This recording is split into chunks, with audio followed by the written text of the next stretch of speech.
चलिए, तो इपिक की बात करते हैं। क्योंकि ये टॉपिक आप लोग पहले भी पढ़ चुके हैं, इतना कठिन टॉपिक नहीं है, लेकिन एम एच अब्राम के हिसाब से हमें पढ़ना है और अच्छे से एक बार फिर से समझना है। सारी चीज़ें आपको पता है, तो आपसे क्वेश्चन खूब ज़्यादा पूछूंगा और आपको जवाब भी देना रहेगा बीच बीच में। जब हम एपिक की बात करते हैं, तो in its strict sense the term epic or heroic poem, epic को आप दूसरे नाम से जानते हैं, हीरोइक पोएम भी आप बोल सकते हैं, is applied to a work that meets at least the following criteria. यानी किसी ऐसे वर्क को आप इपिक या हीरोइक पोएम बोलेंगे जिसमें कम से कम इतनी क्राइटेरिया होने चाहिए। अब ये क्राइटेरिया आपके लिए इंपॉर्टेंट है, एग्जामिनेशन में ये पूछा जाता है। क्या क्या भाई? It is a long verse narrative, ये एक लंबा पोयम होना चाहिए, लॉन्ग वर्स नरेटिव होना चाहिए, एक लंबा पोएट, लंबा पोयम होनी चाहिए ऑन अ सीरियस सब्जेक्ट। और सब्जेक्ट कोई मजाकिया नहीं होना चाहिए, सब्जेक्ट एक सीरियस होना चाहिए, लक्ष्य होना चाहिए, टॉपिक क्लियर होना चाहिए, एक थीम क्लियर होना चाहिए जिसपे ये इपिक बनाई जा रही है। तो ये चीज है। दूसरा, told in a formal and elevated style, जो इपिक में नरेटिव होगा वो बहुत ही फॉर्मल स्टाइल में उसको नरेशन किया जाएगा, यानी आप कोलोक्वियल लैंग्वेज का यूज नहीं करेंगे, स्टाइल एलिवेटेड होगी, अच्छे अच्छे वर्ड्स यूज करेंगे, सारी चीजें। जैसे आप लोगों ने रामायण सुना होगा, और आजकल का हमारा कोलोक्वियल लैंग्वेज क्या है भैया, और यही भैया हम बोलते हैं अपने बड़े भाई को। रामायण में कैसे बोलते हैं? भ्राते श्री, भ्राते भी नहीं, भ्राते श्री, ठीक है, माता श्री, भाभी श्री, है। तो अब ये जो लैंग्वेज है ये फॉर्मल लैंग्वेज है, ठीक है। तो ये जो है आपको कोलोक्वियल लैंग्वेज तो है नहीं, नहीं तो हम भैया चाचू हैं मामू ऐसे लैंग्वेज यूज करते हैं, ठीक है। आगे बढ़ते हैं भाई। सेंटर्ड ऑन अ हीरोइक और क्वासी डिवाइन फिगर, और इसका जो हीरो होता है, जो मेन पर्सन होता है जिसपे ये पूरी कहानी सेंटर होती है, वो कोई हीरोइक फिगर होता है, कोई बहुत बलशाली, कोई बहुत बड़ा, या फिर क्वासी डिवाइन फिगर। आप ये कह, क्वासी मतलब जैसा, डिवाइन मतलब दैवी, एक दैवी फिगर हो सकता है, एकदम उसी की तरह देवताओं जैसे गुण उसके अंदर हो सकते हैं, ठीक है। ऑन हुज एक्शन डिपेंड्स, और उसी के एक्शन पे डिपेंड करता है the fate of a tribe, किसी एक पर्टिकुलर ट्राइब का या किसी देश का, ठीक है, या पूरे पूरे ह्यूमन रेस का पूरा पूरा भविष्य वो जो क्वासी डिवाइन फिगर है उसके ऊपर डिपेंड करेगा, जो हमारा हीरो होगा।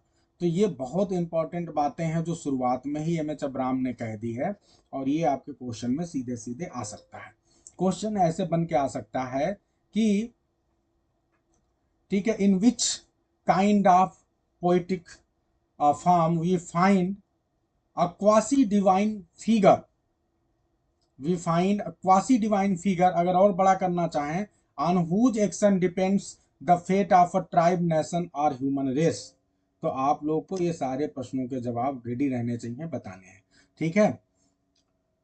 चलो आगे बढ़ते हैं जी।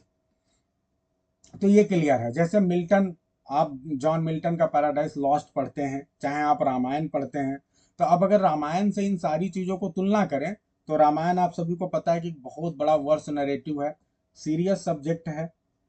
अब आगे आप क्या पढ़ते हैं, जो लैंग्वेज जो बहुत ही फॉर्मल है, एलिवेटेड लैंग्वेज आपको मिलता है, और रामचंद्र जी जो हैं उनके एक्शन पे बहुत कुछ डिपेंड करता है, पूरा पूरा जो है एक मानवता जो है, ह्यूमन रेस उनके एक्शन पे डिपेंड करता है। वो जाते हैं तो आप देखते हैं किस प्रकार जो बानरों, पूरे बानर की सेना रहती है, जिनका मेन जो किंग होता है वो सुग्रीव होते हैं, लेकिन सुग्रीव से उनका जो भाई है बाली, वो उनके पूरे साम्राज्य को छीन लेता है, ठीक है, यहाँ तक कि उनकी पत्नी को भी बंदी बना के और अपनी पत्नी की तरह रखता है।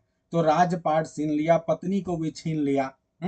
तो कहीं ना कहीं एक ट्राइब जो है, एक पर्टिकुलर, आप देश ही समझ लो, बंदरों का देश है सुग्रीव जी, और उस देश का भविष्य जो हमारा हीरो है, रामायण का हीरो है श्री रामचंद्र जी, उनके ऊपर डिपेंड करता है। जब वो जाते हैं तो विलेन को मारते हैं, और इस तरह से जो है उस देश की रक्षा करते हैं, उस देश के पूरे समाज की रक्षा करते हैं। तो पूरा पूरा देश जो है, पूरा पूरा ट्राइब जो आपके मंकीज का है वहां पे, वो श्री राम जी के ऊपर डिपेंड करता है। ठीक है, इसी प्रकार आप अगर लंका की बात करें, तो ऐसा थोड़ा ना कि लंका के जो लोग हैं वो गलत चीज को कोई नहीं पसंद करता है। तो जो रावण है वो गलत आदमी है, और पूरा लंका और उसके आसपास के एरियो को जो है उसने अपने गलत तरीके से जो है वो शासन कर रहा है, लोगों को परेशान कर रहा है। लोगों को उसकी नीतियां नहीं समझ में आ रही, लेकिन करे क्या, डरते हैं, क्योंकि रावण किसी की बात सुनता नहीं, सीधे सीधे फांसी पे चढ़ा देगा, मार देगा। हम्म। यहाँ तक कि उसकी पत्नी मंदोदरी भी, मंदोदरी को भी रावण के जो भी क्रियाकलाप हैं अच्छे नहीं लगते हैं, लेकिन वो भी नहीं कुछ कर सकती। तो फिर ऐसे व्यक्ति से इस देश को, इस दुनिया को, अलग अलग क्षेत्र को आज़ाद दिलाना जो है हमारे जो हीरो होगा उसका काम होगा। अगर आप लोगों ने एक बहुत ही फेमस दुनिया का अगर इंग्लैंड में पूछा जाए, कई बार आपके एग्जाम में पूछा जाता है कि अगर इंग्लिश लिटरेचर में आपसे पूछा जाए कि सबसे पहला जो है इपिक किसे कहा जाता है, सर्वप्रथम जो इपिक लिखा गया, जो बेहतरीन इपिक है जिसका नाम आता है, कैन एनीवन टेल, क्या मुझे कोई बता सकता है? अगर इपिक की बात करो इंग्लिश लिटरेचर में, जो इपिक की बात करोगे तो किस इपिक को आप सबसे पहला? बहुत अच्छा, तो बियू उल्फ, बीवुल्फ को आप बोलते हैं कि ये जो है पहला एपिक माना जाता है। अब जब बीवुल्फ की कहानी अगर आप लोगों में से कई बार मैंने पढ़ाई है, अगर आपने सुना हो, तो आप बीवुल्फ में क्या देखते हैं कि जो हमारा हीरो है बीवुल्फ नाम से ही है। और वो क्या करता है कि किस प्रकार उसको एक दूर देश के राजा जो है, उनके यहाँ एक बहुत बड़ा जो है जो है एक कह सकते हैं डेविल टाइप का जो है बहुत बड़ा सा जानवर है, जो लोगों को बहुत ज्यादा परेशान कर रहा है, आता है, लोगों को खा जाता है, पूरी पूरी जनता को खा जाता है वहां के आसपास। तो लोग डरे हुए हैं। ठीक है, और अब जो है राजा को जरूरत है एक ऐसे वीर योद्धा की जो उनको उस जो अजीब सा एनिमल है, ठीक है, दानव टाइप का, उससे मुक्ति दिलाए। तो ऐसे घड़ी में बीउल्फ की याद आती है, और बीउल्फ आते हैं और वहां पे जो राजा है उस जानवर को मार देते हैं। बहुत भयानक युद्ध होता है जिसका बहुत बढ़िया वर्णन बीउल्फ में दिया गया है।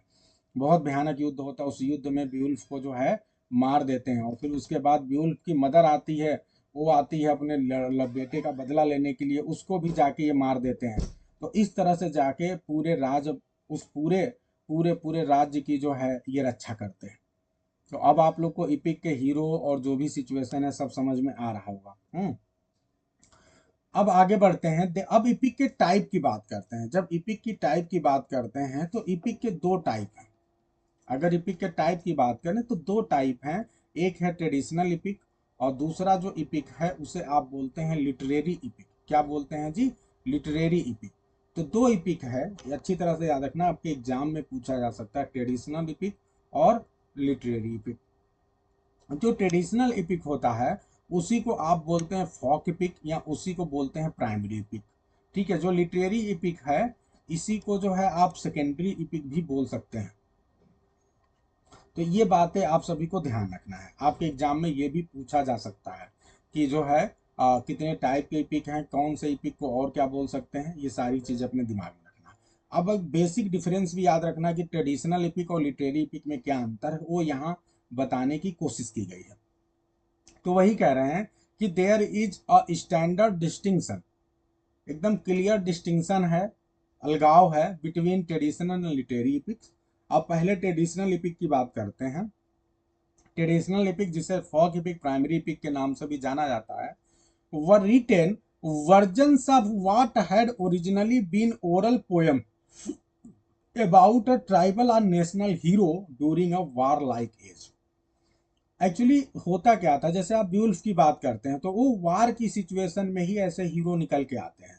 जब ऐसा एज रहता है जहां हर समय युद्ध हो रहा होता है, तब ऐसे हीरो की, जो ट्रेडिशनल इपिक होते हैं उनके हीरो का प्रादुर्भाव होता है, और वो लोगों को, कोई विलेन होता है भयानक, उससे उसको मार के लोगों के कष्टों से उनको मुक्ति दिलाता है।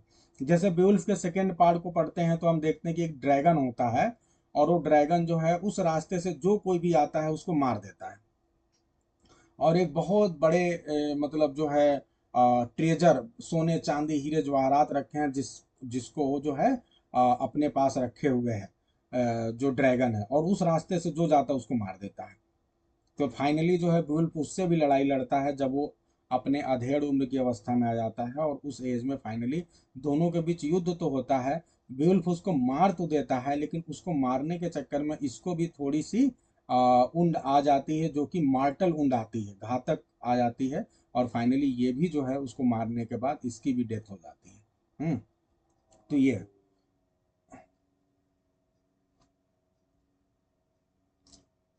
तो अब आप ध्यान देना है आप सभी को। तो ये यहाँ पे जो हीरो है हमारा, वो वार लाइक सिचुएशन में ही प्रादुर्भाव होता है, जो ट्रेडिशनल इपिक्स हैं।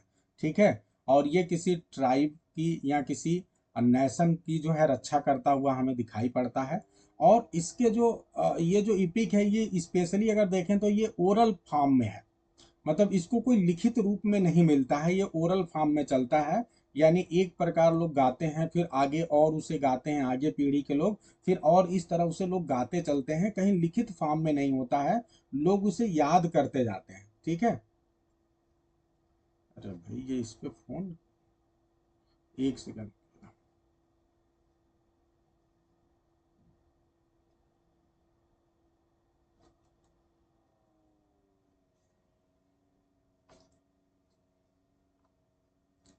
ठीक है। हेलो। एक मिनट रुकना भाई, ये किसी का बार बार कॉल आ रहा है, डिस्टर्ब कर रहा है।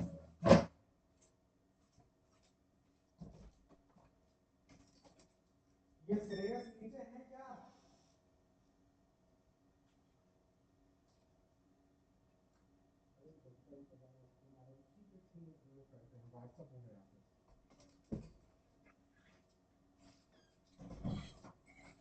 कॉल कर लीजिए भाई। ठीक है। तो हम ये देख रहे थे कि ये जो आपका ट्रेडिशनल इपिक है, ये ओरल फॉर्म में है, रिटन फॉर्म में नहीं है। और अगर आप ये कहें कि सबसे बड़ा जो डिफरेंस है वो यही है, ट्रेडिशनल इपिक और जो लिटेरी इपिक में अगर बड़ा डिफरेंस आप देखेंगे तो आप यही पाएंगे कि ट्रेडिशनल इपिक ओरल फॉर्म में चलता है, और जो लिटेरी इपिक होता है इसमें आपको रिटन फॉर्म, शुरुआत से ही रिटन फॉर्म मिलता है। ये बेसिक, ये सबसे बड़ा बेसिक अंतर है। दूसरी बात ये कि जब ट्रेडिशनल इपिक लिखा जाता है तो ये बहुत प्लान्ड वे में नहीं लिखा जाता है। कोई एक महापुरुष हुआ, कोई ऐसा बहुत वीर पुरुष हीरोइक फिगर हुआ, क्वाइस डिवाइन फिगर हुआ, तो वो जो अपने जीवन में जो करता है उसी से रिलेट करके लोग जो है मतलब गाना शुरू कर देते हैं, ओरल फॉर्म में लिख देते हैं और फिर वो वही आगे बढ़ता जाता है। ठीक है। कोई एक प्लान्ड वे में उसको प्लान लिखा नहीं जाता है। लेकिन जब आप लिटेरी इपिक की बात करेंगे तो लिटेरी इपिक हमेशा एक प्लान्ड वे में राइटर सोचता है कि हमें क्या सब्जेक्ट लेना है। ठीक है। वो इमेजिनरी भी सब्जेक्ट ले सकता है और फिर उसको लेके और उस हिसाब से प्लान करके वो एक चीज को लिखता है। तो इसीलिए लिटेरी एपिक जो है थोड़ा सा ज्यादा अगर देखा जाए क्वालिटी के दृष्टिकोण से तो ज्यादा हमें नजर आता है, क्योंकि यहाँ पे जो है जो राइटर है वो बहुत ही प्लान्ड वे में लिखता है और हर एक चीज का, वर्सिफिकेशन का, फिगर ऑफ स्पीच का, ठीक है, स्टाइल का, हर चीज का ध्यान रखता है। और इसका एक सबसे बड़ा एग्जाम्पल मिल्टन का पैराडाइज लॉस्ट आप सभी को मालूम ही है। चलिए, तो आगे बढ़ते हैं। एमंग दीज आर इलियड, अब ये बता रहे हैं कि कुछ जो ट्रेडिशनल लिपिक है उनके कुछ एग्जाम्पल हैं, जैसे इलियड है, ओडिसी है। इसके अलावा और ये जो इलियड ओडिसी है इसको बोला जाता है कि ये होमर के द्वारा अस्क्राइब्स टू होमर। अब एक बात समझना है, अभी यहीं पे आपसे प्रश्न पूछूंगा। द एंग्लो सेक्सन ब्यूल्फ, और एंग्लो सेक्सन जो शुरुआती समय था ब्रिटिश लिटरेचर का, एंग्लो सेक्सन एज, उस समय ब्यूल्फ लिखा गया था। ये भी जो है इपिक की कैटेगरी में आता है, आपको बता ही दिया। द फ्रेंच क्या है, चैंसन डी रोलैंड। ठीक है। तो ये जो है सैंटन डी रोलैंड, ये जो है ये भी आपका इपिक है, ये फ्रेंच इपिक है। तो ये सब याद रखना है आप सभी को। और स्पेनिश इपिक का नाम है पोएमा डेल सिड। ठीक है। तो ये कुछ इपिक है, आपके एग्जाम में क्वेश्चन ये आ सकता है कि इसमें से कौन सा इपिक नहीं है। एक तो ये क्वेश्चन, एक क्वेश्चन ये आ सकता है कि इसमें कौन सा ट्रेडिशनल इपिक नहीं है, लिटेरी इपिक नहीं है। तो इसमें से जो है तीन आपको ट्रेडिशनल दे देगा। ठीक है। और ये पूछ दे देगा कि कौन सा ट्रेडिशनल नहीं है, और एक पैराडाइज लॉस्ट वाला दे देगा। तीन ट्रेडिशनल दे दे, एक पैराडाइज लॉस्ट दे दे, पूछ दे कि कौन सा ट्रेडिशनल लिपिक नहीं है। तो आप सभी का जवाब क्या होगा? सिंपल सी बात है, पैराडाइज लॉस्ट। ठीक है। तो ये चीजें आपको ध्यान रखना है। 13 सेंचुरी में एक जर्मन इपिक लिखा गया। ठीक है, नाम थोड़ा सा अजीब है, इसके देख लेना है आप लोग को। तो ये सारे अलग अलग कंट्रीज के जो इपिक है उनके नाम है, फिर से सुन लें आप और इसे याद रखना है। एंग्लो सेक्सन एज में इंग्लिश में अगर शुरुआती दौर में देखा जाए तो ट्रेडिशनल इपिक में जो है ब्यूल्फ का नाम आता है। अगर आप ग्रीक की बात करेंगे, ग्रीस की, तो इलियड या ओडिसी है। फ्रेंच की बात करेंगे तो इसे जो है सैंटन डी रोलैंड बोलेंगे। अगर आप स्पेनिश की बात करेंगे तो ये आपके सामने है, और जर्मन की बात करेंगे तो ये आपको याद कर लेना अच्छे से। मैं फिर से अभी आप सभी से क्वेश्चन कुछ पूछूंगा, अच्छे से हर एक चीज को ध्यान देना है आप सभी को। चलिए आगे बढ़ते हैं और जल्दी से देखते हैं।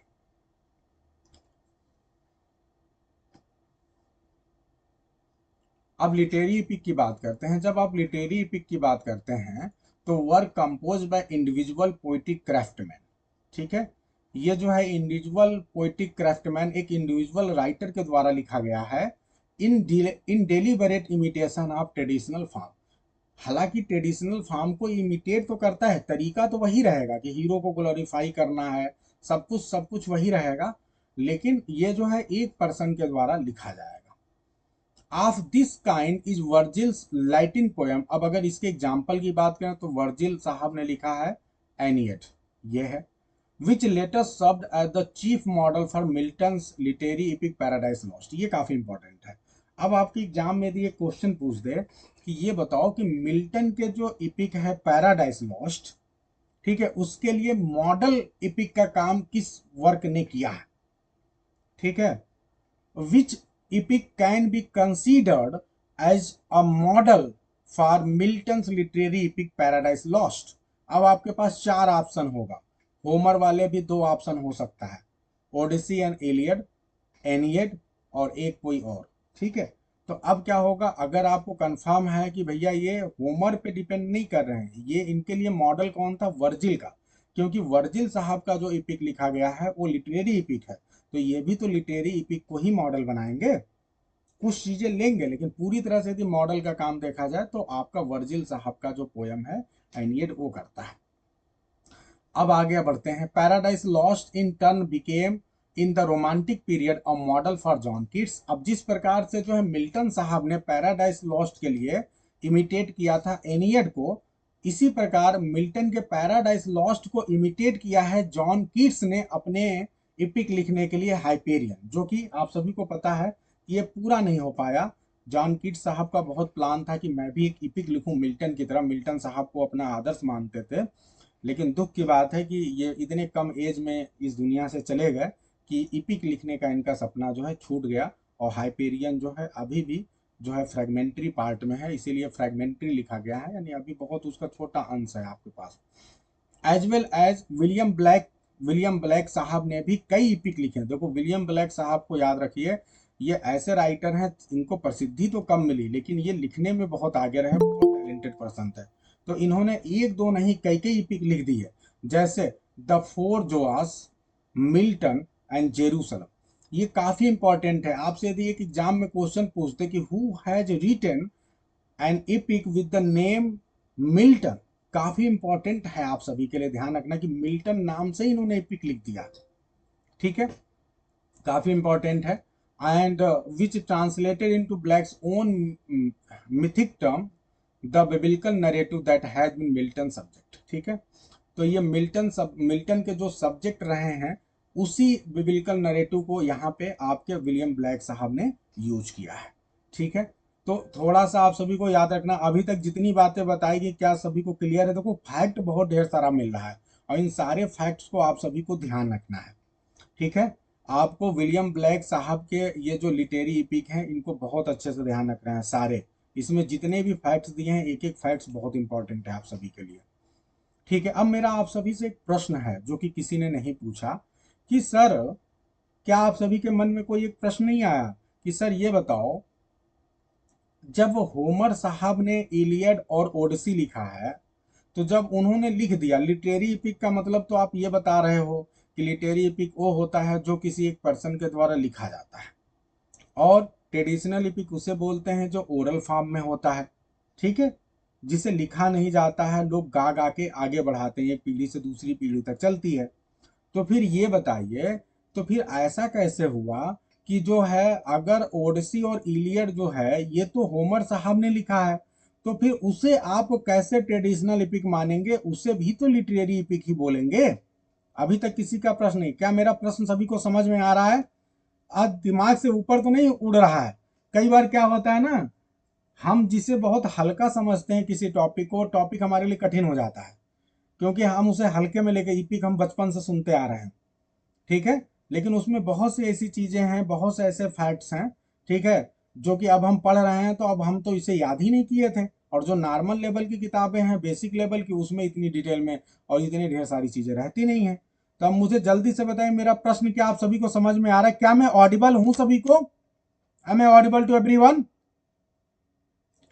क्या मेरा प्रश्न सभी को क्लियर है कि अगर ओडिसी की बात करें और यदि हम बात करें इलियड की, तो ये जब होमर साहब ने लिखा है, तो जब कोई चीज लिख दिया जाता है, अगर इपिक लिखित रूप में है, तो ये माना जाता है किसी राइटर ने यदि लिखा है स्पेशली, तो उसे हम किस कैटेगरी में रखते हैं?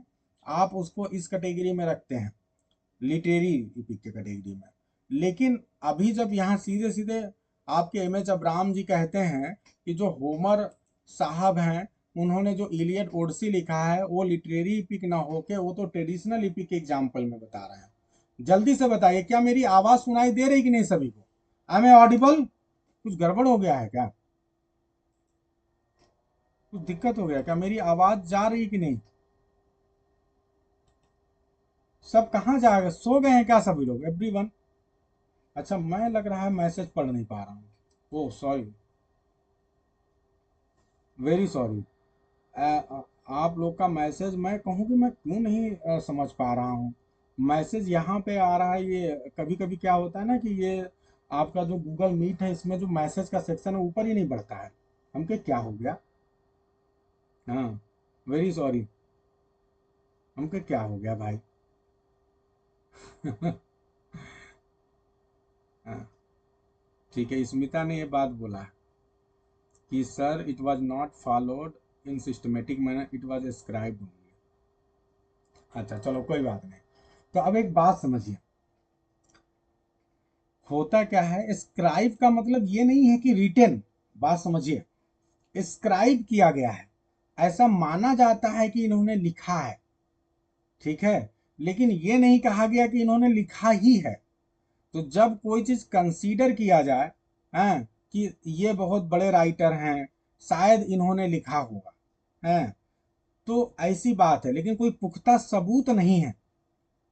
तो जब इस तरह की बात आई है, और चूंकि ये ओरल फॉर्म में ज्यादा चलता रहा है, होमर साहब बहुत पहले के बाद पहले के पर्सन हैं, ठीक है, तो ना उनसे कोई मिला ना कोई जाना, तो इसीलिए ये जो है ओरल फॉर्म में ज़्यादा पॉपुलर होने की वजह से, और होमर साहब की क्लियर आइडेंटिटी ना होने की वजह से कि इन्होंने ही लिखा है, इसीलिए इसे ट्रेडिशनल इपिक में ही रखा जाता है।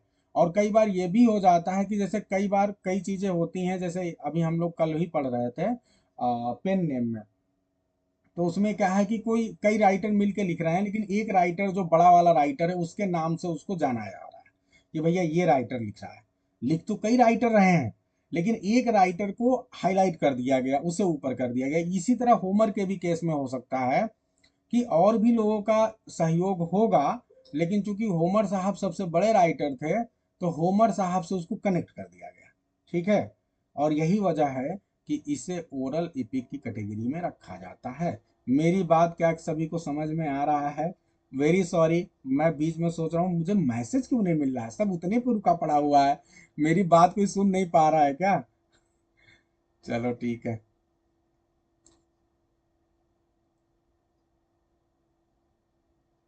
चलो बहुत अच्छा। तो अभी तक ये बताइए, सभी को एकदम 100% समझ में आ गया जितना बताया? सभी को समझ में आ रहा है इतना जितना बताया हूँ? Is it clear to everyone? Book का ना, स्मिता, बुक पे ज्यादा बात नहीं करते हैं, क्योंकि पूरी दुनिया में बहुत कम इपिक लिखी गई है, और कोई भी पूरी तरह से फॉलो नहीं कर रहा है। कोई 24 लिख रहा है, कोई 12 लिख रहा है, कोई 6 ही लिख रहा है, हैं? कोई 2 ही लिख पाया तो उसको भी इपिक में डाल दिया गया। तो इसलिए जो है बुक का बहुत ज़्यादा वो नहीं है। लेकिन आप ये ध्यान रखें कि इंग्लिश में माना जाता है कि 12 लिखा जाना चाहिए, ठीक है, जबकि अगर ओडिसी और उनकी बात करें तो 24 बुक में लिखे गए हैं। तो वो ज़्यादा इशू नहीं है। चलिए, तो ये आप सभी याद रखेंगे, सारे जितने भी मेजर मेजर चीज़ें हैं वो सब आप लोग को मैंने बता दिया है। ठीक है, इपिक ट्रेडिशनल और ये आपका जो है लिटरेरी इपिक के बीच में जो डिफरेंस है, ये बिल्कुल बिल्कुल ठीक है। अब आगे बढ़ते हैं, और हमने ये बेसिक बेसिक चीज़ें देख ली हैं, अब आगे बढ़ते हैं और देखते हैं। अब एक क्वेश्चन आपके एग्जाम में बहुत बार आ चुका है, ये फिर आ सकता है, इतना पॉपुलर क्वेश्चन है। अक्सर कहा जाता है कि ये बताओ, दुनिया में जितने भी जॉनरा हैं, ठीक है, जितने भी लिटरेरी फॉर्म हैं, उनमें किसको हम सबसे बेस्ट मानेंगे? क्योंकि इपिक बहुत बढ़िया है, आप सभी को पता है, हर कोई इसे सुनना, हर कोई कहना पसंद करता है। इपिक की जब बात आती है तो लोग बहुत मतलब सुनते हैं। जैसे कोरोना का समय आया था, रामायण एक इपिक है हमारे देश में, तो उस इपिक के लोग कोरोना के समय खूब जम के टीवी पे बैठ के इपिक देख रहे थे। हैं, महीनों महीनों भर इपिक के शो चलते रहे, लोग देखते रहे, लोग को अच्छा लगता है, बहुत पॉपुलर ये जॉनर है। ठीक है, लेकिन इसी के साथ एक और जॉनर है जो कि बहुत ही पॉपुलर है, जिसे बोलते हैं ट्रेजेडी। अब ये काफी दोनों के बीच में अक्सर इस बात को लेकर विवाद रहता है कि ट्रेजेडी को बेहतर माना जाए कि इपिक को लेकर बेहतर माना जाए। ठीक है, क्योंकि इपिक भी बहुत अच्छा है, ट्रेजेडी भी। तो अब क्या होगा कि किसको बेहतर माना जाए, तो इसके लिए ये हुआ कि एक बहुत बड़े क्रिटिक हैं जिनका नाम है एरिस्टोटल, जिसे हिंदी में अरस्तु बोलते हैं। और अरस्तु ने एक बुक लिखा जिसका नाम है पोएटिक्स। और उस पोएटिक्स बुक में उन्होंने ये कहा कि भैया, मैं इपिक बहुत बढ़िया है, सही बात है, लेकिन मैं जो जिसको बेहतर मानूंगा वो ट्रेजेडी को बेहतर मानूंगा। और इसीलिए वो लाइन रखते हैं, the epic was ranked by Aristotle as second only to tragedy. इन्होंने कहा कि ठीक है, ट्रेजेडी इपिक बहुत बढ़िया है, लेकिन फिर भी इसे सेकंड नंबर पर रखा जाएगा, ट्रेजेडी को फर्स्ट नंबर पे रखते हैं। ठीक है, जब ट्रेजेडी वाला चैप्टर पढ़ेंगे तो वहां इस चीज को बढ़िया समझेंगे क्यों ट्रेजेडी फर्स्ट पोजीशन पे रखते हैं।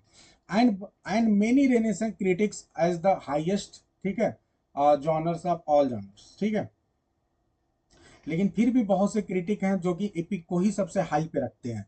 फिलहाल आपको, चूंकि उन लोग के बहुत ज़्यादा नाम नहीं है, क्लियर नहीं है, सबसे ज़्यादा जो फेमस क्रिटिक है वो एरिस्टोटल हैं।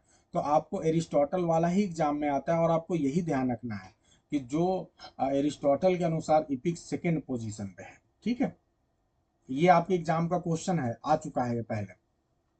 अब ध्यान दें, the literary EPIC is certainly the most ambitious of poetic enterprises. अब ये काफी इंपॉर्टेंट पॉइंट आप पढ़ने जा रहे हैं, इसको बहुत ध्यान से पढ़ना है।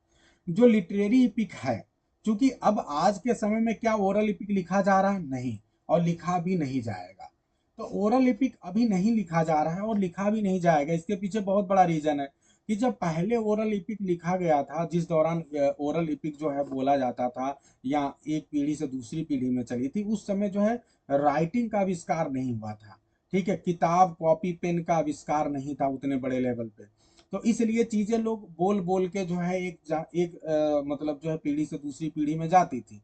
लेकिन अब के समय में क्या है, किताबें, पेन पेंसिल, हर चीज का बहुत बढ़िया से है हमारे सामने, प्रिंटिंग प्रेस है, सब कुछ है। तो अब ओरल इपिक नहीं लिखा जाएगा, ये बात मान के चलिए। अब जो भी इपिक लिखा जाएगा वो सारे लिटरेरी ही लिखी जाएंगे। ठीक है, तो वही चीज अब ध्यान दें कि जब लिटरेरी इपिक की बात होती है, तो literary EPIC is certainly the most ambitious of poetic enterprise. जितने भी पोएट्री फॉर्म लिखे जाते हैं, अगर उसमें सबसे ज्यादा एम्बिशियस कहा जाए, सबसे ज्यादा कोई महत्वाकांक्षी वाला बोला जाए, तो वो लिटरेरी इपिक ही होता है। ये बात ध्यान देना, ये आपके एग्जाम का क्वेश्चन हो सकता है कि विच, ठीक है, विच kind of which poetic form is considered the most ambitious of all poetic enterprises. तो कौन है भाई?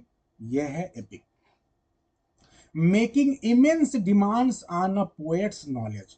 और जो ये है, ये पोएट्स के नॉलेज की बहुत ज्यादा परीक्षा लेता है। पोएट्स के पास बहुत ज्यादा नॉलेज होना चाहिए, उससे बहुत ज्यादा डिमांड करता है। अगर एक इपिक लिखना है तो एक पोएट के पास बहुत ज्यादा नॉलेज होनी चाहिए, इस बात की इपिक डिमांड करता है। ठीक है, बहुत बड़े लेवल का नॉलेज, बेहद लेवल पे।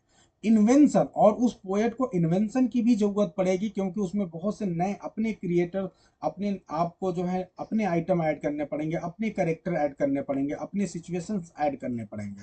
तो राइटर बहुत ही क्रिएटिव होना चाहिए, इन्वेंटिव होना चाहिए, एंड उसके पास स्किल भी बहुत ज़्यादा होना चाहिए टू सस्टेन द स्कोप, ताकि जो आप बात कहना चाहते हैं वो लोगों को समझ में आए। ठीक है, ग्रैंजर, ठीक है, शानदार होना चाहिए, अथॉरिटी ऑफ पोएम, और जब पोएम को पढ़े तो लगे कि हाँ कुछ आप पोएम पढ़ रहे हैं।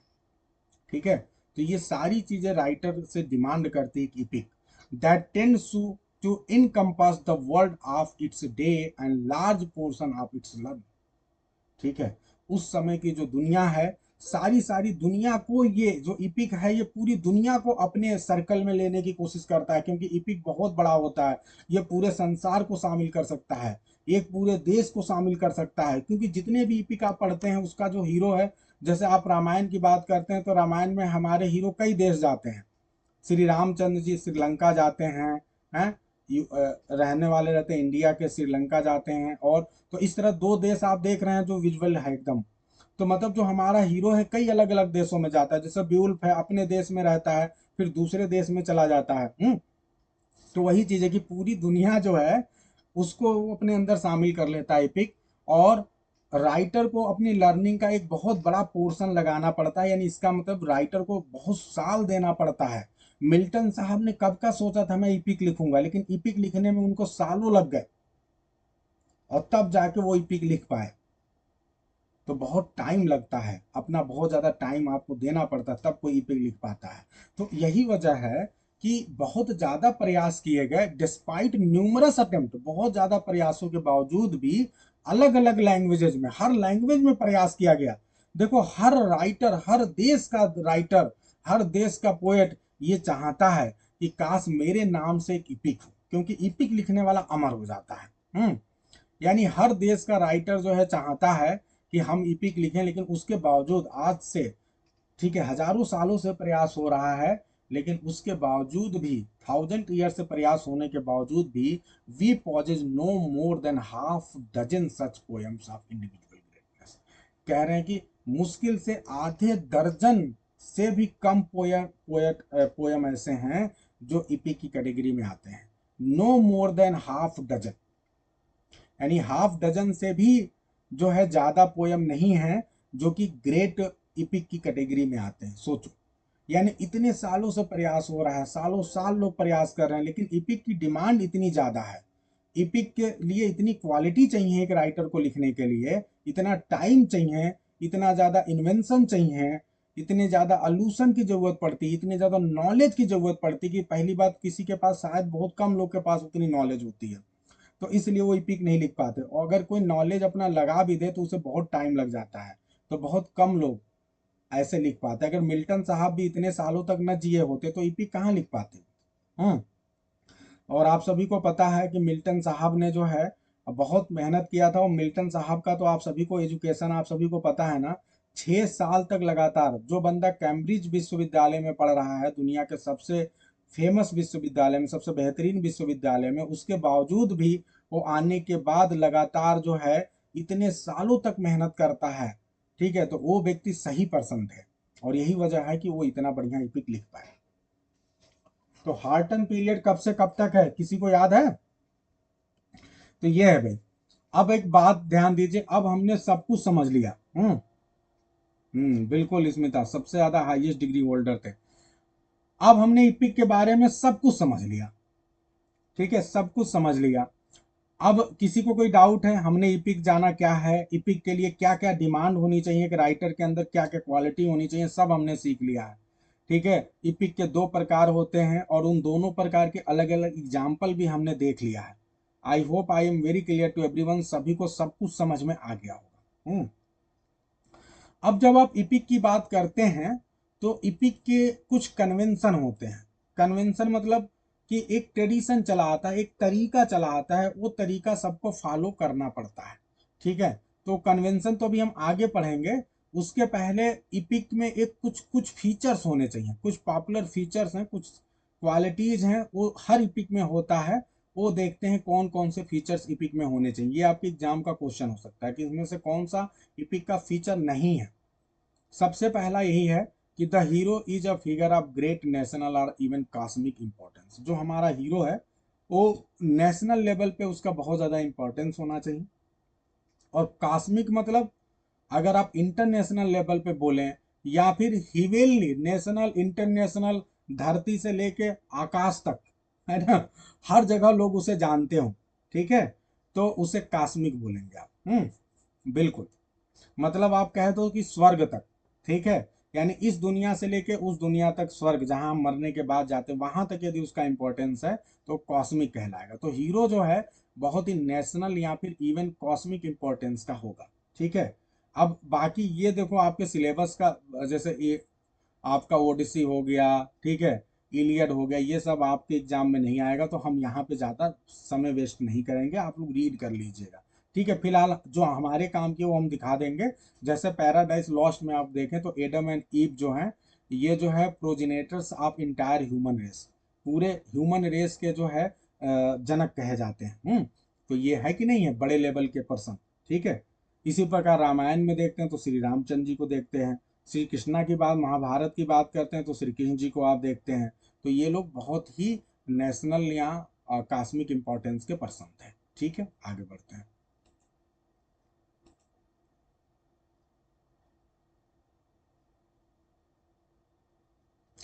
क्वेश्चन नंबर 2 पे चलते हैं।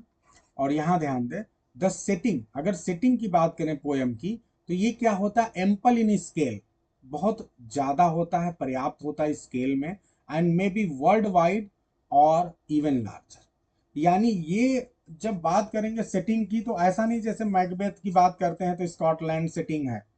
ये जब आप बात करते हैं किसी इपिक की तो उसकी सेटिंग पूरी दुनिया हो सकती है, वो पूरी दुनिया में फैल सकता है, मतलब इतना बड़ा उसका क्षेत्र हो सकता है, यहाँ तक कि उससे बड़ा हो सकता है। यानी ये दुनिया छोड़ दो, उधर ऊपर चले जाओ आकाश में, हेवन में चले जाओ, स्वर्ग में, वहां तक भी इसकी सेटिंग हो सकती है। तो ये है, ठीक है। जैसे आप बात करते हैं रामायण की तो इसकी सेटिंग जो है वहां तक है भाई। श्री राम जी जो है ये अवतार हैं। जब श्री राम जी आते हैं लड़ने के लिए, रावण से युद्ध करने के लिए आते हैं, तो जितने देवी देवता हैं वो लोग देखते हैं तो बड़े दुखी होते हैं कि हमारे इतने बड़े भगवान जो हैं वो बताओ पैदल जा रहे हैं लड़ने के लिए। तो वो लोग अपनी तरफ से विमान भेजते हैं कि आप इस विमान से लड़िए। अपनी तरफ से रथ भेजते हैं कि आप इन रथ से लड़िए। जब वो आक्रमण करते हैं, रावण को मार देते हैं, तो उनके ऊपर फूलों की वर्षा होती है ऊपर आकाश से, हैं, हेवन से, स्वर्ग से। और जब ये युद्ध चल रहा होता है रामायण और जो है महाभारत, रामायण का युद्ध चल रहा होता है, तो उस युद्ध में जो है ऊपर से जो है लोग सारे देवी देवता जो है युद्ध का नजारा देख रहे होते हैं। तो ये क्या है, सेटिंग आप समझ गए ना कितने बड़े लेवल पे रहता है। आगे बात करते हैं। The action involves extraordinary deeds in the battle such as Achilles feat in Trojan war. फिलहाल ऐसे बहुत ढेर सारे हैं, हम फिलहाल मेन लाइन से मतलब रखते हैं जो फीचर है। जो एक्शन है वो हमारा हीरो जो है बहुत एक्स्ट्रा ऑर्डिनरी डीड करता है। जो लड़ाई होती है, बैटल होगा, तो हमारा हीरो चूंकि एक्स्ट्रा ऑर्डिनरी तो है, हीरोइक फिगर है, तो वो बहुत बड़े बड़े कारनामे करेगा। जैसे ब्यूल्फ में देखते हैं कि उतना बड़ा विशालकाय प्राणी रहता है और हमारा हीरो उसको मार देता है, उसकी मदर को मार देता है। इसी प्रकार रामायण में आप देखते हैं रावण, कुंभकर्ण, मेघदूत, जितने भी रहते हैं सब मारे जाते हैं। तो ये सब एक्स्ट्रा ऑर्डिनरी डीड आपको दिखाई पड़ेगा। तो ये बिल्कुल है। अच्छा, आज के साउथ इंडियन मूवीज को भी हम इपिक की कैटेगरी में रख सकते हैं क्या, कोई बताएगा? जो साउथ इंडियन मूवीज हैं इनको भी इपिक की कैटेगरी में रख सकते हैं क्या? हमारा हीरो बहुत ही खतरनाक होता है, ये क्वालिटी तो कम से कम इपिक वाली साउथ इंडियन मूवीज में आ गई है, ये वाली quality. The action involves extraordinary deeds in battle. ठीक है। तो ये जो है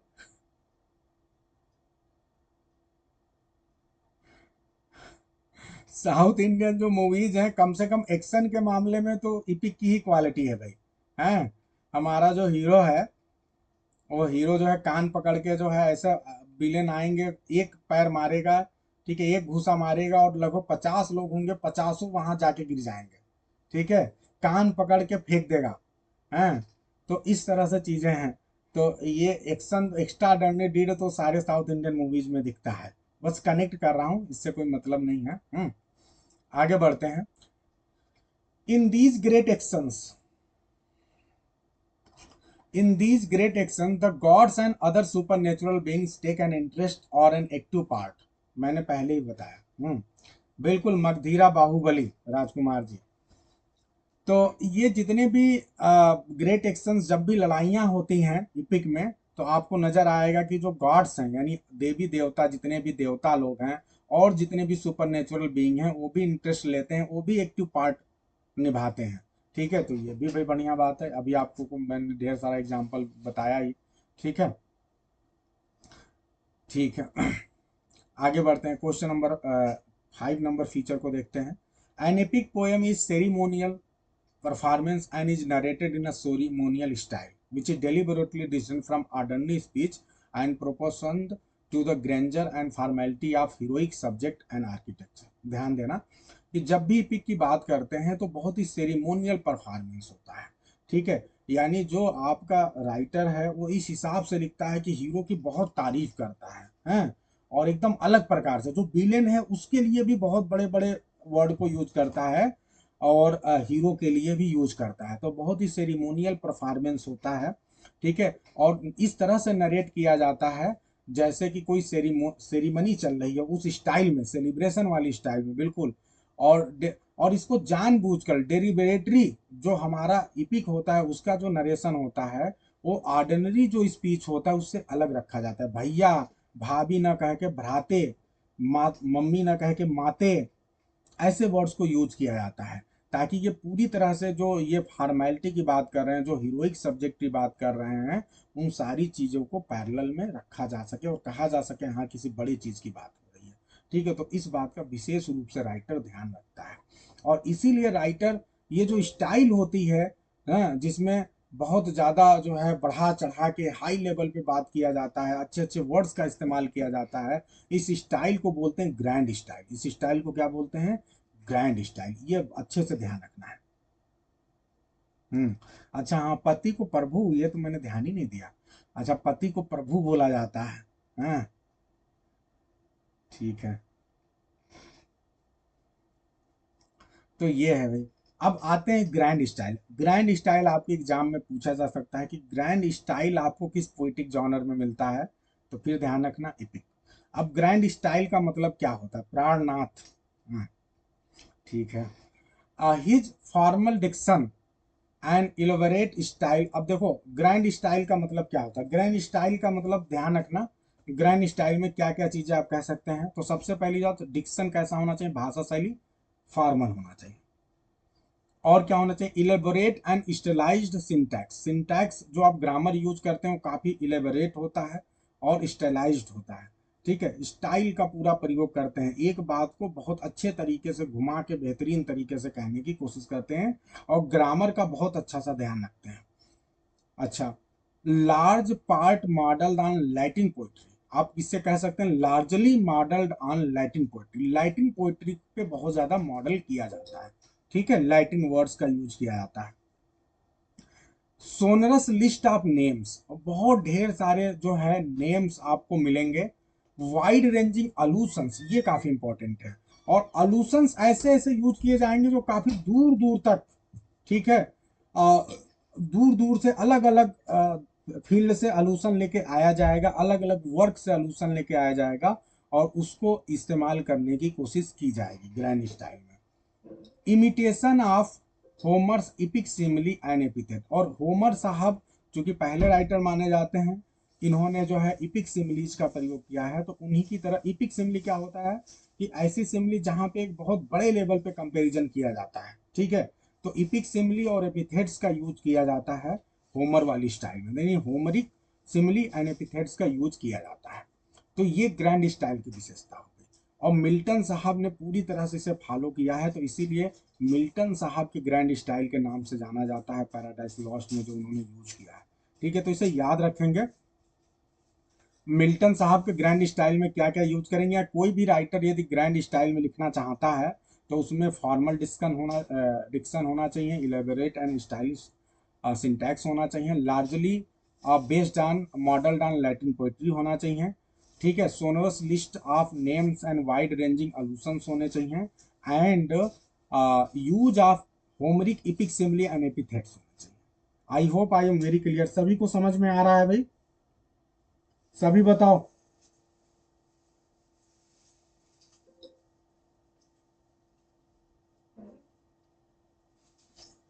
सभी लोग बताइए, सभी को समझ में आ रहा है अच्छे से?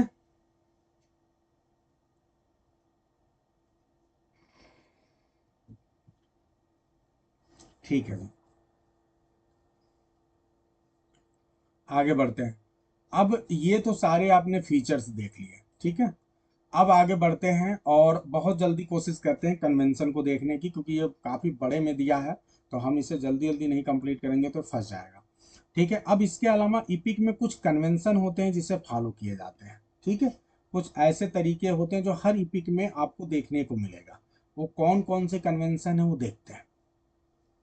सबसे पहला कन्वेंशन, इन्होंने पैराडाइज लॉस्ट का एग्जाम्पल लिया है, उसी से समझते हैं।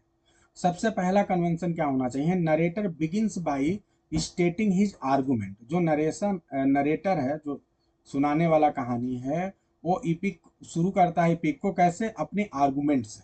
अगर आप मिल्टन साहब के इपिक को देखेंगे तो आपको हर पार्ट के पहले एक आर्गुमेंट दिखाई पड़ेगा, आर्गुमेंट लिखा हुआ है।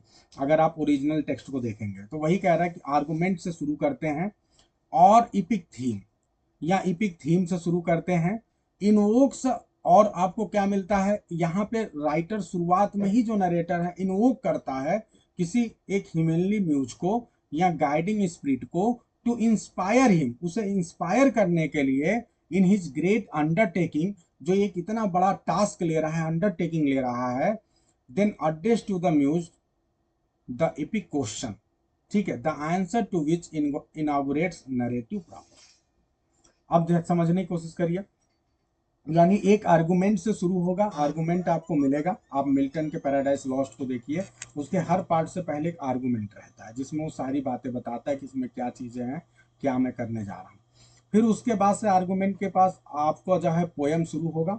और जब पोयम शुरू होगा तो वहां पे सबसे पहले एक इनोकेशन होगा, आह्वान होगा। और राइटर जो है किसी म्यूज से, किसी स्पिरिट से ये रिक्वेस्ट करेगा कि वो उसके अंदर इतनी शक्ति भर दे, इतने उसके अंदर ताकत भर दे, चूंकि एक बहुत बड़ा काम करने जा रहा है जो आसान नहीं है, जो कि कोई भी सामान्य व्यक्ति नहीं कर सकता है।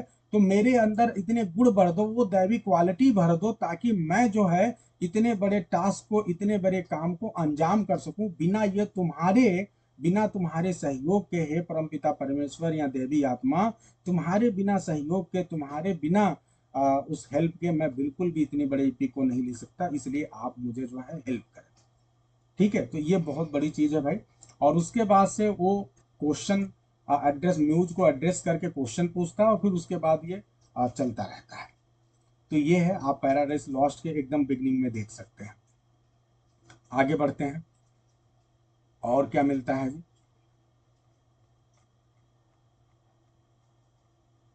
दूसरी जो सबसे महत्वपूर्ण कन्वेंशन है वो ये है कि जो नरेटिव है वो स्टार्ट होता है इन मीडियास रेस। ये काफी इंपॉर्टेंट है, ये आपके एग्जाम में क्वेश्चन आ चुका है कि what does mean in medias res. In medias res का मतलब क्या है? तो यही लाइन आपको याद रखना है। मैं बार बार कह रहा हूँ कि हर एक पॉइंट यहाँ बहुत इंपॉर्टेंट है। तो इन मीडिया रेस का मतलब होता है in the middle of the thing. ठीक है, in the middle of the time, ये याद रखना है, ये हमेशा आ चुका है कई बार और फिर आ सकता है। तो ये ऐसे स्टार्ट होता है। इन मीडिया रेस का मतलब बिटवीन में, मतलब शुरू से एक्शन नहीं शुरू होगा कि रामचंद्र जी पैदा हुए और फिर चल दिए, ऐसा नहीं है। एक्शन बीचों बीच में शुरू होगा। अब कैसे भैया? At at a critical point, किसी एक बहुत ही क्रिटिकल पॉइंट पे एक्शन की शुरुआत होगी, इपिक की ओपनिंग होगी। जैसे आप पैराडाइज लॉस्ट की बात करते हैं, तो Paradise Lost opens with fallen angels in hell. किस तरह खुलता है? कि फॉलन एंजल्स जो हैं, जो कि हेल में पड़े हुए हैं, ठीक है, और वहां पे जो है आग खूब धधक रहा है, और उस पे जो है फॉलन एंजल्स पड़े हुए हैं, ठीक है। और उस वहां पे इस दृश्य के साथ आपका शुरू होता है गैदरिंग देयर स्कैटर्ड फोर्सेस। और फिर आपको दिखाई पड़ता है कि किस प्रकार ये एंजल्स अपने स्कैटर्ड फोर्सेस को जो है गैदर करते हैं, डिटरमाइनिंग ऑन रिवेंज। और फिर उसके बाद प्लान करते हैं कि अब तो हमें बदला लेना है। ठीक है, जब आप स्टोरी को आगे बढ़ते हैं तो काफी देर में आपको पता चलता है कि बिगिनिंग क्या थी, किस बात से जो है इनको यहाँ आना पड़ा, क्या ऐसी वजह थी कि ये जो है ये हेल में पड़े हुए थे फॉलन एंजल्स। ठीक है,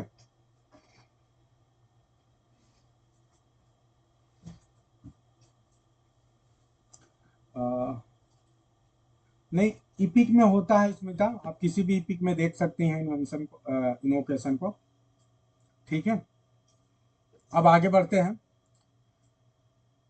अब यहाँ पे ध्यान दें, इसी बात को बताया जा रहा है, not until books fifth six and seventh, मतलब इनकी बात हो रही कि जब तक पांचवी बुक तक हम नहीं आते हैं, पांचवी से सातवीं की बात हो रही है, does the angel Raphael narrate the Adam the event in heaven. जो राफेल है एंजल, वो एडम जो है उनको पूरे इवेंट्स को जब वो बताते हैं हेवन में, which led to this situation, और तब हमें पता चलता है कि ऐसी क्या बात हुई थी, क्या सिचुएशन हुआ था, क्या कंडीशन हुई थी जिसकी वजह से ये जो फॉलन एंजल्स इस तरह से हेल में आए थे। ठीक है, तो इस तरह से सारी चीजें जो है आपको पता चलती। इसी तरह से यहाँ पे ध्यान दें, बुक 11th एंड 12th में देखिए, after the fall Michael, Michael जो है ये भी एक एंजल है, फोर्टेल्स एडम, ये एडम को फोर्टेल करता है यानी भविष्यवाणी करता है, पहले ही बताता है future events up to Christ second coming. ये पहले से ही बता देते हैं कि फ्यूचर में क्या इवेंट होने वाला है, और जब बहुत ज्यादा धरती पे त्राही त्राही हो जाएगी, अराजकता आ जाएगी, तब फिर क्राइस्ट का जन्म होगा। यानी जब धरती पे बहुत ज्यादा अराजकता आ जाए तो समझ जाना कि अब फिर से ईश्वर जन्म लेने वाले हैं क्राइस्ट के रूप में, तब वो आएंगे। ठीक है, तो ये चीजें जो है आपको पता चलती है। तो ये सारे आपको याद रखने हैं भाई। अगर आप, अब देखो कई क्वेश्चन आपके टीजीटी एग्जाम के क्लियर हो रहे हैं, ये आपके एग्जाम में पूछा जा सकता है कि ये बताओ कौन रिवील करता है, कौन सारी कहानी बताता है जो आपके हेवन में युद्ध हुआ था, ठीक है, वार हुआ था आपके ये जो डेविल्स और एंजल्स के बीच में, उसकी पूरी जानकारी एडम को कौन देता है, who narrates the whole story, ठीक है, of the war between Satan या फिर एंजल्स एंड डेविल्स। तो ये आप बताना पड़ेगा कि ये कौन बताता है, ये राफेल बताता है। ये याद रखना है। कौन फोर्टेल करता है, कौन क्राइस्ट के जो है सेकेंड बर्थ की बात करता है, सेकेंड कमिंग की बात करता है, ठीक है, एडम को इसके बारे में बताता है, क्राइस्ट के सेकेंड कमिंग के बारे में, तो ये कैरेक्टर है माइकल। ये दोनों कैरेक्टर बहुत इंपॉर्टेंट है, आप सभी याद रखना। बहुत छोटे छोटे क्वेश्चन आपके एग्जाम में पूछे जाते हैं, क्या पता यही दो क्वेश्चन इनमें से कोई एक पूछ लिया जाए, इसके लिए आप सभी को रेडी रहना है। आगे बढ़ते हैं, क्वेश्चन नंबर 3 की ओर चलते हैं। तीसरे नंबर जो कन्वेंशन है उसमें देखते हैं क्या होता है। There are catalogue of some of the principal characters introduce in formal detail.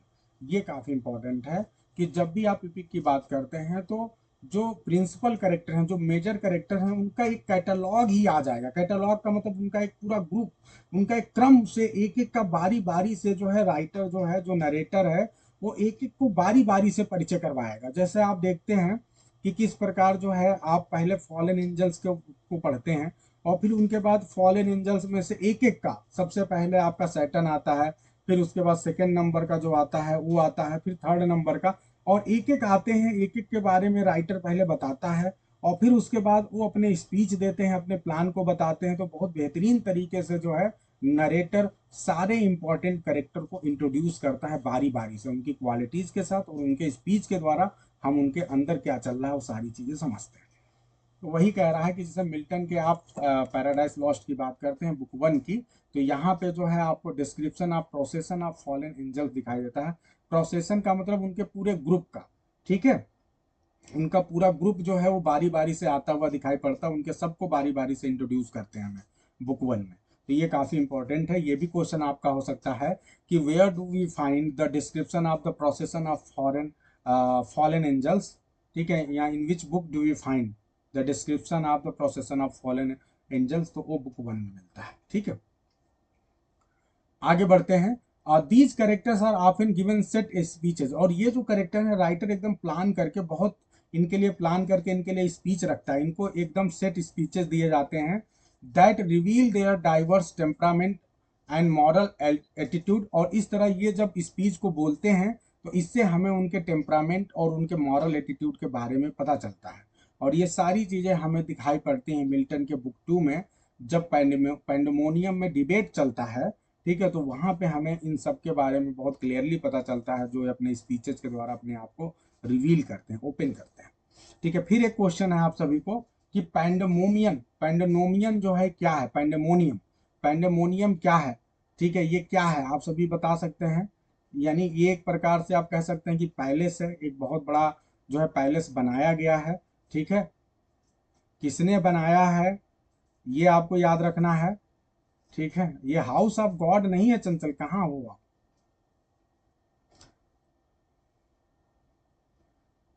ये वो प्लेस है, ठीक है, इसे अलग से एक पैलेस की तरफ बनाया गया है।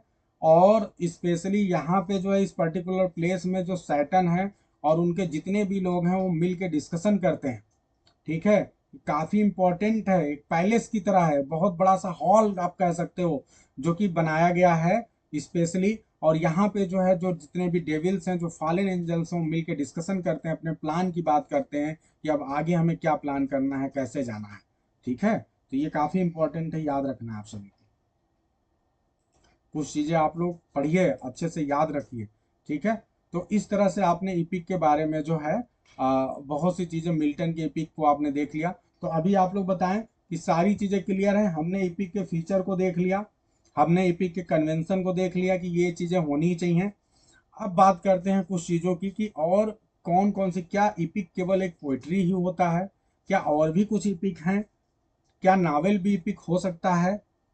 इन सारी चीजों को अगले पैराग्राफ में देखते हैं और जल्दी जल्दी देखते हैं। ये कह रहे हैं कि जो टर्म इपिक है ऑफन अप्लाई होता है, often applied by extension to narrative, ऐसे narrative which differ in many respects from this model. यानी जो आपने मॉडल अभी ऊपर देखा, इससे अलग भी अगर एक्सटेंशन की बात करें, इपिक को और बढ़ाने की बात करें कि इसके और भी कुछ रूप हैं क्या, तो अगर आप एक्सटेंड करते हैं तो ये जितने भी कन्वेंशन और फीचर्स देखा आपने, उनसे थोड़ा सा सारी चीजें हो सकता है उसमें ना हो पूरी तरह से, लेकिन वो भी इपिक कहलाते हैं। क्यों? क्योंकि but they manifest the EPIC spirit, क्योंकि उनके अंदर स्पिरिट नजर आती है इपिक वाली, ग्रैंडर इन द स्केल। और अगर इस ग्रैंडर की बात करें तो वो भी आपको नजर आता है इपिक वाली स्टाइल में, स्कोप नजर आता है, and the profound human importance of their subject, और उनके सब्जेक्ट का बहुत ज्यादा जो है इंपॉर्टेंस हमें नजर आता है। तो अगर इस तरह के कुछ वर्क हैं तो उन्हें भी ईपी की कैटेगरी में रख सकते हैं। तो अब आप अपनी तरफ से नहीं रखना है, आपको बहुत ज़्यादा दिमाग नहीं लगाना है। यहाँ पे कुछ वर्क के नाम लिखे हैं, इनको याद कर लेना है बस। अगर क्वेश्चन अगर कहीं बहुत डीपर लेवल पे पूछता है तो एमएच अब्राहम से बाहर नहीं जाने वाला है, तो बस इन सारे वर्क को याद कर लेना है। अब चलो आगे बढ़ते हैं। ये कह रहे हैं कि अगर आप दांते के 14th सेंचुरी की बात करें डिवाइन कॉमेडी की, तो इसे आप इपिक की कैटेगरी में रख सकते हैं, तो ये इपिक है। एडमंड स्पेंसर के लेट 16th सेंचुरी की बात करें द फेरी क्वीन, तो ये भी इपिक है। और large scale and wide ranging works of pros fiction, अब ये कुछ प्रोज फिक्शन की बात कर रहे हैं जो कि क्लियरली बहुत ही लार्ज स्केल पे है और बहुत ही वाइड रेंजिंग वर्क है। जैसे कुछ बात करते हैं प्रोज फिक्शन की, ये ध्यान रखना, कुछ प्रोज फिक्शन की ये बात कर रहे हैं। जैसे हरमन मलविले का एक वर्क है मोबी डिक, इसको भी आप ईपी की कैटेगरी में रख सकते हैं। लियो टालस्टाय का वर्क है वार एंड पीस, इसे भी ईपी की कैटेगरी में रख सकते हैं। एंड जेम्स जॉयस का वर्क है यूलिसेस, इसे भी ईपी की कैटेगरी में रख सकते हैं, क्योंकि ये बहुत ही लार्ज स्केल पे लिखा गया है और बहुत ही वाइड रेंजिंग है। ठीक है, अब ध्यान दें, जो सबसे लास्ट वाले वर्क की बात हो रही है यूलिसेस की, इसमें क्या है ये भी थोड़ा सा ध्यान दें। This last work achieves EPIC scope in representing the events of an ordinary day in Dublin by modeling them on the episodes of Homer Odyssey। इसे क्यों इतना ज्यादा महत्व दिया गया है? क्योंकि जो जेम्स जॉयस का यूलिसेस है ये मॉडल किया गया है किस पे? होमर के ओडिसी पे। ठीक है, ये एक सिंगल डे की बात करता है, लेकिन चूंकि ये होमर के ओडिसी पे मॉडल किया गया है, उसके इवेंट्स को ये अपने तरीके से रिप्रेजेंट करता है, इसीलिए इसको इपिक कैटेगरी में रखा। तो ये भी ध्यान रखना है कि आपका यूलिसेस जो है, जो जेम्स जॉयस का, किस पे मॉडल किया गया है? आपके होमर के ओडिसी पे। इसी प्रकार क्या आप सभी को पता है कि एक बहुत ही फेमस पोएम है यूलिसेस? ये पोएम क्या आप सभी को पता है? ये आपके एग्जामिनेशन पॉइंट ऑफ व्यू से बहुत ध्यान रखना चाहिए आप सभी को, क्योंकि ये ड्रामेटिक मोनोलॉग की कैटेगरी में आता है, ड्रामेटिक मोनोलॉग। ठीक है, दुनिया के सबसे फेमस ड्रामेटिक मोनोलॉग्स में से ये एक है। ठीक है, यूलिसेस। ठीक है, ये किसने लिखा है? ये अल्फ्रेड लॉर्ड टेनिसन साहब ने लिखा है, तो ये आप सभी को याद रखना चाहिए। ठीक है, किंग ऑफ इथाका। ठीक है, तो in still more extended application, अगर और ज्यादा आप एक्सटेंडेड एप्लीकेशन की बात करें तो मार्क्सिट एक क्रिटिक है जिनका नाम है जॉर्ज ल्यूकैक्स। ठीक है, जॉर्ज ल्यूकैक्स एक बहुत ही इंपॉर्टेंट क्रिटिक हैं। ये कहते हैं कि जितने भी बर्जुआ बर्जुआ इपिक हैं, ठीक है, बर्जुआ इपिक मतलब मिडिल क्लास इपिक हैं, उनको भी आप इस कैटेगरी में रख सकते हैं, ठीक है। ये कहते हैं कि use the term bourgeois epic for all novels which in his view reflect the social reality of their capitalist age on a broad scale, ठीक है। In a famed sentence, Lucas said that the novel is the epic of a world that has been abandoned by the god. अब ये थोड़ा सा important इस बात को समझना है। सबसे पहली बात जो है आप ध्यान रखना है कि कौन सा ऐसा राइटर है जो कि बर्जुआ मतलब एक कॉन्सेप्ट देता है बर्जुआ इपिक। तो बुर्जुआ इपिक का कॉन्सेप्ट कौन देता है? वो कॉन्सेप्ट देने वाले राइटर हैं जॉर्ज लूकस। ये याद रखना आप सभी को। और इनका ये स्टेटमेंट भी काफी इंपॉर्टेंट है, the novel is the epic of a world that has been abandoned by the god. ये कहते हैं कि नावल को आप इपिक बोल सकते हैं, ठीक है, जिसको जो है गॉड ने छोड़ दिया है। अब इसको अगर मैं सिंपल सी लैंग्वेज में आपको बताना चाहूँ तो आप समझ लो, जो बुर्जुआ इपिक होता है वो क्या होता है?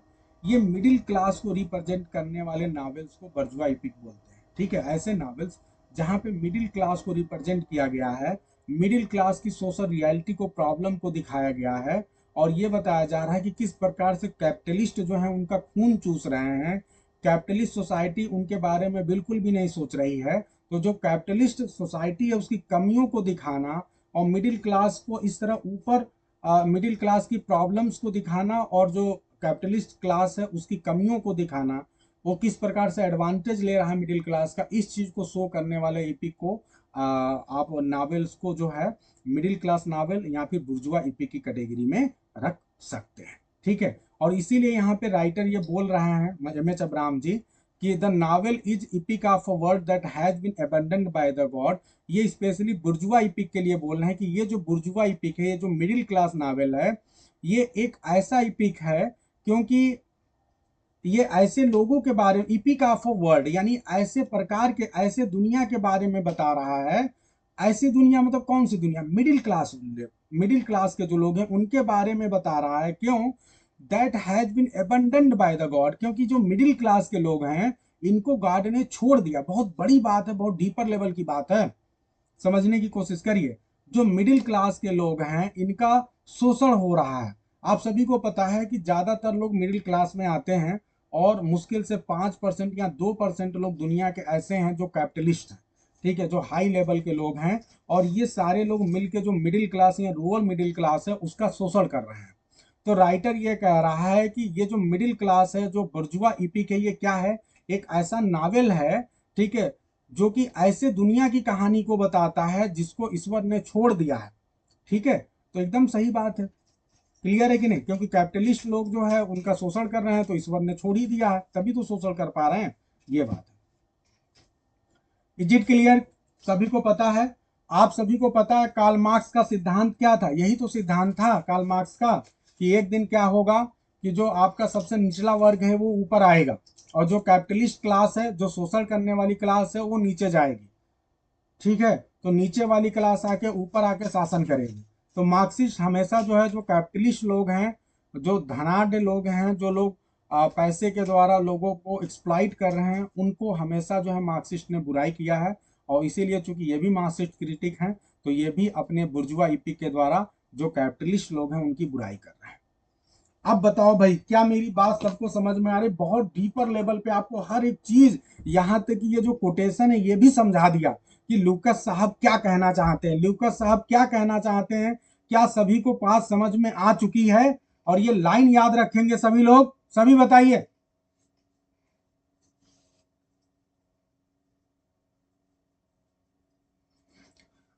क्या एक एक लोग को समझ में आ गया है?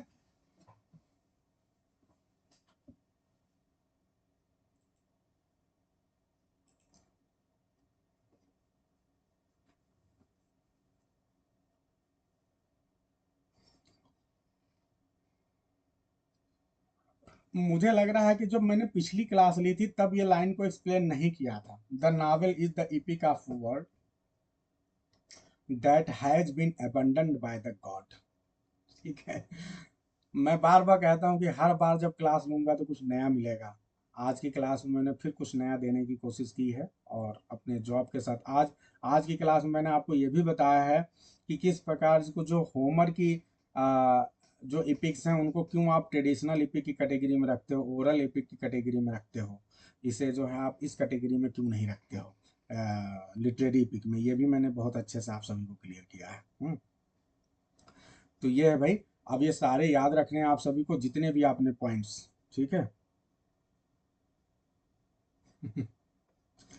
बिल्कुल जी। तो ये है। अब आप लोगों में कुछ लोग को डाउट है कि जैसे अभी आप लोग सोच रहे थे कि क्या जो इपिक होते हैं वो आर्गुमेंट से शुरू होते हैं, तो मैं इसके लिए आप लोग को एक एग्जांपल भेजूंगा। मेरे पास बुक है ओरिजिनल मिल्टन की पैराडाइस लॉस्ट की, और मैं वहां से आप सभी को स्क्रीनशॉट लेके भेजूंगा, ठीक है। स्क्रीनशॉट लेके भेजूंगा ताकि आप देखो कि किस प्रकार जो पोइट्री की लाइन शुरू हुई है उससे पहले किस तरह से राइटर ने जो है आर्गुमेंट दिया है, ठीक है। आर्गुमेंट क्या होता है ये आप सभी को जानना जरूरी है। मिल्टन साहब अपने हर बुक को स्टार्ट करने से पहले एक आर्गुमेंट लिखते हैं, और आप लोग के कोर्स में जैसे आप एलटी ग्रेड में भी मिल्टन पैराडाइस लॉस्ट की जो बिगनिंग की लाइन्स हैं 1 to 26 वो आपने पढ़ा है, या इसके अलावा जो है आपने जो है अभी आपके सिलेबस में टीजीटी में है ही, तो आप लोग को आर्गुमेंट कोई पढ़ाता नहीं है, प्रॉब्लम की बात यह है, और आता भी नहीं है एग्जाम में, लेकिन कम से कम आपको जानना तो चाहिए। तो आज मैं आप लोग को अभी उसका फोटो खींच के भेजूंगा ताकि आप जानो कि इपिक की शुरुआत आर्गुमेंट से होती है, फिर उसके बाद से उसकी लाइन शुरू होती है, और लाइंस में इन्वोकेशन एकदम बिगनिंग में होता है जो कि हमने अभी पढ़ा है, ठीक है। ठीक है।